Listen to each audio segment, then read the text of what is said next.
కేసీఆర్ గారు 10 ఏళ్ళు అద్భుతంగా చేస్తే దాన్ని సర్వనాశనం చేస్తానికి ఈ కాంగ్రెస్ ప్రభుత్వం కంకణం కట్టుకుంది.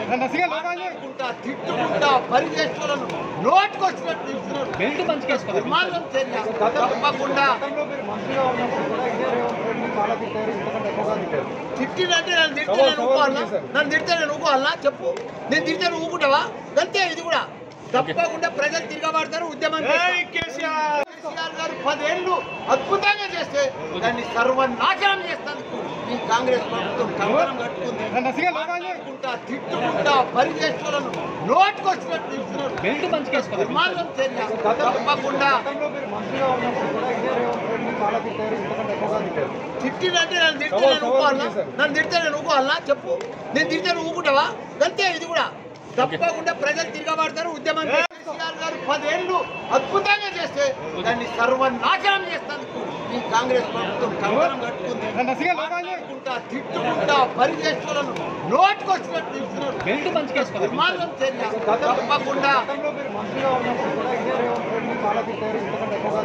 తిట్టినంటే నన్ను తిడితే నేను ఊకోవాలా? నన్ను తిడితే నేను ఊకోవాలా? చెప్పు? నేను తిడితే నువ్వు ఊకుంటావా? అంతే ఇది కూడా తప్పకుండా ప్రజలు తిరగబడతారు. ఉద్యమం కేసీఆర్ గారు 10 ఏళ్ళు అద్భుతంగా చేస్తే దాన్ని సర్వనాశనం చేస్తానికి ఈ కాంగ్రెస్ ప్రభుత్వం కంకణం కట్టుకుంది. తిట్టుకుంటా పరిచేస్తులను నోటుకొచ్చినట్టు నిర్మాణం చర్య తప్పకుండా తిట్టినంటే నన్ను తిడితే నేను ఊకోవాలా? నన్ను తిడితే నేను ఊకోవాలా? చెప్పు? నేను తిడితే నువ్వు ఊకుంటావా? అంతే ఇది కూడా తప్పకుండా ప్రజలు తిరగబడతారు. ఉద్యమం ప్రాజెక్ట్ అయినా ఈరోజు పాలమూరు జిల్లాలో మొదలైన నీళ్లు శ్రీశైలం రాకంటే ముందే రాయలసీమ ప్రాజెక్టు ద్వారా రోజుకు 12-13 టీఎంసీలు 30 రోజులు ఈయన మనం కళ్ళు మూసుకుంటే 1000 టీఎంసీలు తరలించకపోతాడు. తాగడానికి కాదు కదా, బురద మెక్కడానికి కూడా శ్రీశైలం దొరకదు. ఇంకా ఈ మొనగాడు పొడిచింది ఎంతనే అని అంటే మొత్తం ప్రాజెక్టులు 1.5 టీఎంసీ 2 టీఎంసీ అన్నాడు పాలమూరు రంగారెడ్డి, అది 1 టీఎంసీకి తగ్గించిండు. 1/2 టీఎంసీ కల్వకుర్తి, 1/4 టీఎంసీ ఎస్ఎల్బిసి అన్నీ కలిపితే రోజుకు 2 టీఎంసీలు కూడా మనం తెచ్చుకునే పరిస్థితి లేదు. ఈరోజు పాలమూరు రంగారెడ్డి, కల్వకుర్తి, ఎస్ఎల్బిసి అన్ని ప్రాజెక్టులు లెక్కగట్టి నిజంగా అవి పూర్తి చేసి 100% ఆ నీళ్లు మనం ఒకవేళ తెచ్చుకుంటే శ్రీశైలం కంటే ముందుగాల మనం తీసుకోగలిగిన నీళ్లు బిలో 2 టీఎంసీ, వాళ్ళు పర్ డే 13 టీఎంసీ. మన ఉమ్మడి ప్రాజెక్టులు మన దగ్గరికి రావాల్సిన పని లేదు. వాడు ధైర్యంగా మన దగ్గరకు వచ్చి మన ప్రాజెక్టులు స్వాధీనం చేస్తున్నాం. అవతల ఇప్పుడు పోతిరెడ్డిపాడో లేకపోతే రాయలసీమనో ముచ్చుమారి దగ్గరికి మనం పోయి ఆపగలుగుతామా? 12-13 టీఎంసీలు పర్ డే తరలించకపోతే వారం రోజులు చూడనట్టుంటే 100 టీఎంసీల నీళ్లు మాయమైపోతాయి. 100 టీఎంసీల నీళ్లు పోయినాక ఏం బురదమెక్తావా? ఇవాళ అవతలున్న ప్రాజెక్టులు ఎట్లా పాలనో చెప్పమని చంద్రశేఖరరావును 10 ఏళ్ళు గాడిదలు కాసిండా చంద్రశేఖరరావు? 12-13 టీఎంసీల నీళ్లు తరలించకపోవడానికి ప్రాజెక్టులు జగన్మోహన్ రెడ్డి కడుతుంటే, చంద్రబాబు నాయుడు కడుతుంటే అడ్డుకోవాల్సింది, కేసులు వేయాల్సింది, ధర్నాలు చేయాల్సింది, నిరసన తెలపాల్సింది, జంతర్ మంతర్లో ఆమరణ నిరాహార దీక్ష చేయాల్సింది వదిలేసి కేంద్ర ప్రభుత్వానికి ఫిర్యాదు చేసి ప్రాజెక్టులను ఆపించే పని చేయకుండా ప్రగతి భవన్లో లేకపోతే ఫామ్ హౌస్లో వండుకొని ఇవాళ ఆయన నల్గొండ జిల్లాకు పోయి నిరసన తెస్తాడంట. నల్గొండ జిల్లాకు నిరసన కంటే ముందు అసెంబ్లీకి రా, అసెంబ్లీలో చర్చ చేద్దాం, ఇవన్నీ ప్రజలకు చెప్తాం తారీఖులతో సహా. ఏ రోజు ఏ ప్రాజెక్టులు మొదలైనవి, ఏ ప్రాజెక్టులు పూర్తయినాయి, ఎవడు ద్రోహి, ఎవడు తెలంగాణను ముంచిండు, ఎవడు తెలంగాణ ప్రజల్ని వంచిండో 100% ప్రజలకు వివరిద్దాము. నేను మళ్ళీ సూటిగా చంద్రశేఖరరావుకు సవాల్ విసురుతున్నా. రేపు రాబోయే బడ్జెట్ సమావేశాలలో 2 రోజులు వైట్ పేపర్తో సహా ప్రాజెక్టుల మీద స్వాధీనం చేసే విషయాల మీద చర్చ చేద్దాము. 2 రోజులు సరిపోలేదంటే అదనంగా కూడా చర్చ పెడదాము. చర్చ పూర్తయ్యే వరకు నువ్వు అసెంబ్లీలోనే కూర్చోవాలి.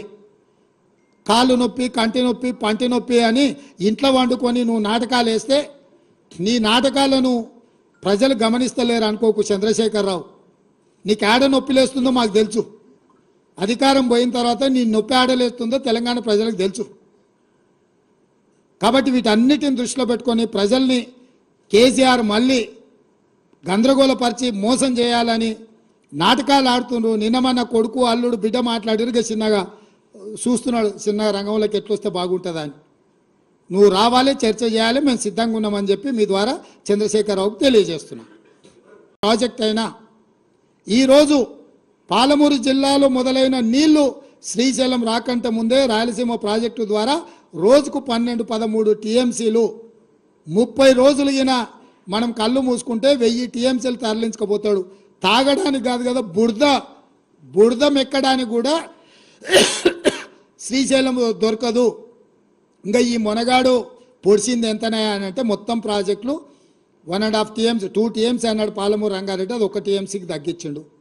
1/2 టీఎంసీ కల్వకుర్తి, 1/4 టీఎంసీ ఎస్ఎల్బిసి అన్నీ కలిపితే రోజుకు 2 టీఎంసీలు కూడా మనం తెచ్చుకునే పరిస్థితి లేదు. ఈరోజు పాలమూరు రంగారెడ్డి, కల్వకుర్తి, ఎస్ఎల్బిసి అన్ని ప్రాజెక్టులు లెక్కగట్టి నిజంగా అవి పూర్తి చేసి 100% ఆ నీళ్లు మనం ఒకవేళ తెచ్చుకుంటే శ్రీశైలం కంటే ముందుగాల మనం తీసుకోగలిగిన నీళ్లు బిలో 2 టీఎంసీ, వాళ్ళు పర్ డే 13 టీఎంసీ. మన ఉమ్మడి ప్రాజెక్టులు మన దగ్గరికి రావాల్సిన పని లేదు.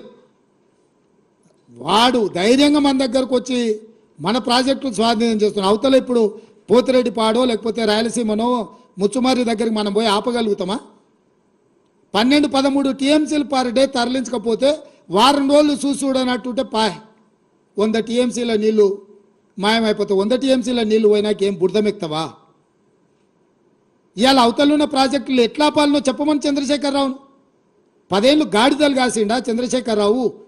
12-13 టీఎంసీల నీళ్లు తరలించకపోవడానికి ప్రాజెక్టులు జగన్మోహన్ రెడ్డి కడుతుంటే, చంద్రబాబు నాయుడు కడుతుంటే అడ్డుకోవాల్సింది, కేసులు వేయాల్సింది, ధర్నాలు చేయాల్సింది, నిరసన తెలపాల్సింది, జంతర్ మంతర్లో ఆమరణ నిరాహార దీక్ష చేయాల్సింది వదిలేసి కేంద్ర ప్రభుత్వానికి ఫిర్యాదు చేసి ప్రాజెక్టులను ఆపించే పని చేయకుండా ప్రగతి భవన్లో లేకపోతే ఫామ్ హౌస్లో వండుకొని ఇవాళ ఆయన నల్గొండ జిల్లాకు పోయి నిరసన తెస్తాడంట. నల్గొండ జిల్లాకు నిరసన కంటే ముందు అసెంబ్లీకి రా, అసెంబ్లీలో చర్చ చేద్దాం, ఇవన్నీ ప్రజలకు చెప్తాం. తారీఖులతో సహా ఏ రోజు ఏ ప్రాజెక్టులు మొదలైనవి, ఏ ప్రాజెక్టులు పూర్తయినాయి, ఎవడు ద్రోహి, ఎవడు తెలంగాణను ముంచిండు, ఎవడు తెలంగాణ ప్రజల్ని వంచిండో 100% ప్రజలకు వివరిద్దాము.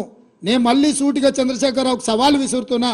రేపు రాబోయే బడ్జెట్ సమావేశాలలో 2 రోజులు వైట్ పేపర్తో సహా ప్రాజెక్టుల మీద స్వాధీనం చేసే విషయాల మీద చర్చ చేద్దాము. 2 రోజులు సరిపోలేదంటే అదనంగా కూడా చర్చ పెడదాము. చర్చ పూర్తయ్యే వరకు నువ్వు అసెంబ్లీలోనే కూర్చోవాలి. కాళ్ళు నొప్పి, కంటి నొప్పి, పంటి నొప్పి అని ఇంట్లో వండుకొని నువ్వు నాటకాలు వేస్తే నీ నాటకాలను ప్రజలు గమనిస్తలేరు అనుకోకు చంద్రశేఖరరావు. నీకు ఆడ నొప్పి లేస్తుందో మాకు తెలుసు. అధికారం పోయిన తర్వాత నీ నొప్పి ఆడలేస్తుందో తెలంగాణ ప్రజలకు తెలుసు. కాబట్టి వీటన్నిటిని దృష్టిలో పెట్టుకొని ప్రజల్ని కేసీఆర్ మళ్ళీ గందరగోళపరిచి మోసం చేయాలని నాటకాలు ఆడుతుండ్రు. నిన్న మన కొడుకు అల్లుడు బిడ్డ మాట్లాడిరుగా చిన్నగా చూస్తున్నాడు, చిన్నగా రంగంలోకి ఎట్లొస్తే బాగుంటుందా అని. నువ్వు రావాలి, చర్చ చేయాలి, మేము సిద్ధంగా ఉన్నామని చెప్పి మీ ద్వారా చంద్రశేఖరరావుకు తెలియజేస్తున్నాం.